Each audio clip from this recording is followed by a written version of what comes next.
Israel mengklaim memiliki rencana baru untuk melenyapkan Hamas, bahkan mengklaim rencana itu adalah satu-satunya dan tidak ada cara lain.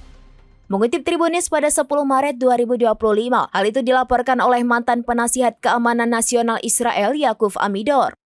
Berawal dari munculnya informasi di tingkat politik di Israel di mana ada instruksi ke pihak IDF untuk bersiap hadapi pertempuran di Gaza.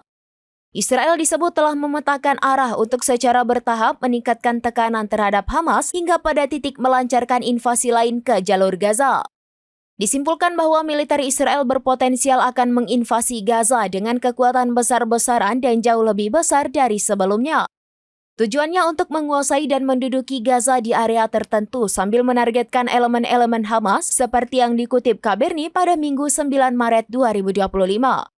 Bahkan Amidor menambahkan bahwa tidak ada cara untuk melenyapkan Hamas tanpa menduduki Gaza.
Download Tribun X sekarang, menghadirkan lokal menjadi Indonesia.